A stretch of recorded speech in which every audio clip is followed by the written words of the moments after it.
कमल की तरफ जाने दीजिएगा। कमल, हुकूमत तो एक तरफ नवाज शरीफ साहब को वापस लाने की बात कर रही है। आज कुछ इस्लामाबाद हाई कोर्ट की ऑब्जर्वेशंस भी आपने देखी होंगी, उनके रिमार्क्स भी देखे होंगे कि हुकूमत को भी देखना चाहिए किसको भेजना है और किसको नहीं भेजना। तो इसके ऊपर कुछ ना कुछ जिम्मेदारी हुकूमत पे भी आयद हो रही है कि देखें जी, आपने खुद ECL से नाम निकाल दिया। इससे पहले भी इस्लामाबाद हाई कोर्ट ने रिमार्क्स दिए थे कि हमसे तो पूछ लेते, हमें तो बताया नहीं हुकूमत ने ECL से नाम निकालने का, हमने तो नहीं कहा था उन्हें। बिस्मिल्लाहिर्रहमानिर्रहीम। Thank you very much Anika.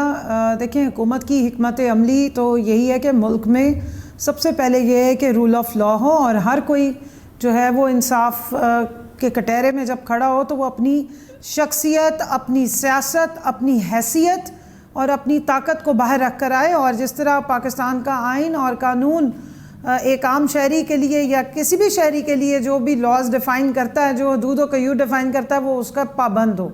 और इसी नीयत से नवाज़ शरीफ साहब जिस तरह यहाँ से कह कर गए हैं छुट्टी लेके और अपना इलाज कराने, और वहाँ बैठ के वो सियासतें भी कर रहे हैं और स्टेट के इदारों पे अटैक भी कर रहे हैं, और उन्होंने जितना एक ड्रामा रचाना था वो रचा लिया है। तो हुकूमत इसलिए चाहती है कि अब पाकिस्तान का जो मुजरिम यहाँ पर जेल में अपनी कैद काट रहे थे और सज़ा याफ्ता है, उनको वापस लाया जाए। जहाँ तक इस्लामाबाद हाई कोर्ट के रिमार्क्स हैं, मैं कोर्ट का एहतराम करती हूँ, लेकिन मैं ये समझती हूँ कि इसी कोर्ट ने एक सवाल किया था और कुछ गारंटी मांगी थी मियाँ साहब की ज़िंदगी को लेकर के कि हुकूमत लिख कर दे दे कि वो इनकी ज़िंदगी की गारंटी देती हैं। तो अब बीइंग मुस्लिम या बीइंग ह्यूमन, हम किसी की ज़िंदगी के, अपनी ज़िंदगी की भी गारंटी नहीं दे सकते, लेकिन फिर भी उनके जो रिमार्क्स हैं वो सर आँखों पे।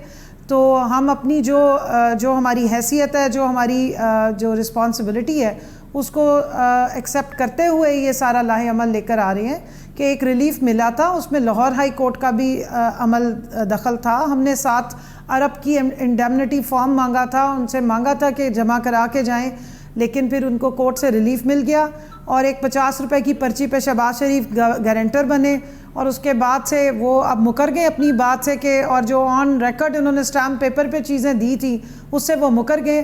तो देखिए, अगर इस तरीके से ओपन एंड शट लोगों को हर बात मीडिया पे नज़र भी आती रही, स्टेटमेंट्स भी आती रही, तो फिर मेरा ख्याल है कि हमें याद दहानी कराते रहना चाहिए कि क्या सीरीज़ ऑफ इवेंट्स या चेन ऑफ इवेंट्स क्या थी।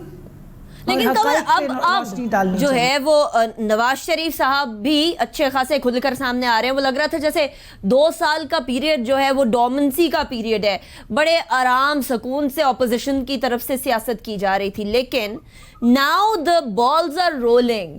अब ऐसा लगता है कि ऑपोजिशन किसी तरीके से मुफाहमत की सियासत, मसालहत की सियासत नहीं करने वाली है, वो हेड ऑन गवर्नमेंट के अगेंस्ट खड़ी होगी। इससे पहले मौलाना साहब अकेले नजर आते थे, अब जब ये 2 जमातें भी मौलाना साहब वाले मौक़िफ़ पर आ गई हैं, तो पाकिस्तान तहरीक इंसाफ क्या इसको चैलेंज समझती है और इस चैलेंज से निपटने के लिए कोई हिकमत अमली बनाई है?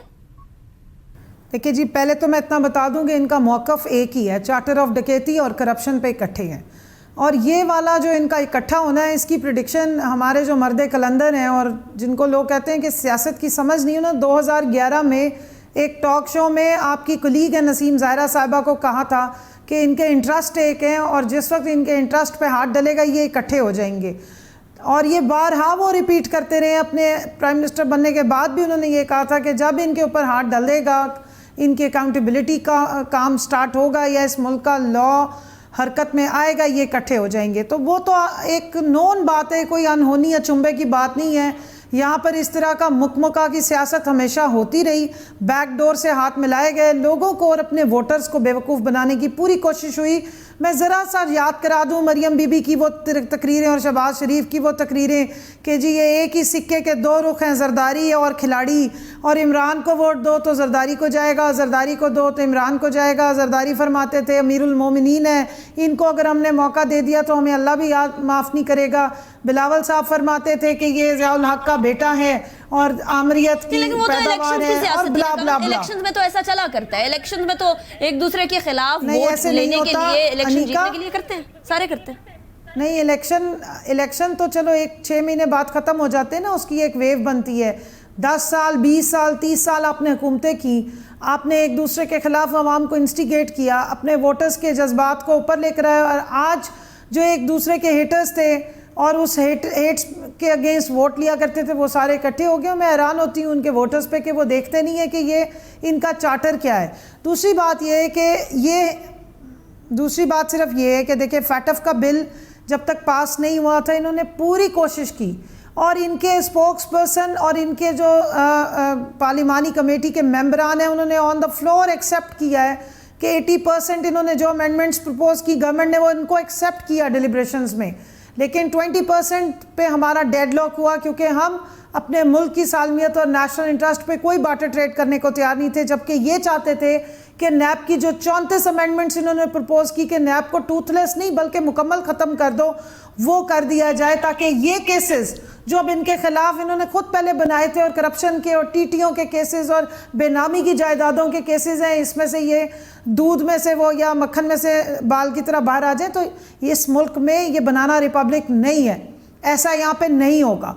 और अब जब इन्हें पता है कि ये नहीं बचेंगे और ये जो अकाउंटेबिलिटी का फंदा है और इनके ऊपर जो क्लियर कट केसेस हैं और एविडेंसेस मौजूद हैं, इससे ये अब कोई एस्केप नहीं कर सकते, तब ये इकट्ठे हो रहे हैं और हुकूमत को गिराना, हुकूमत को हटाना, हुकूमत को धमकाना, हुकूमत को ब्लैकलिस्ट करना, ब्लैकमेल करना डे वन से इनका है। ये कोई नई बातें हमारे लिए नहीं है।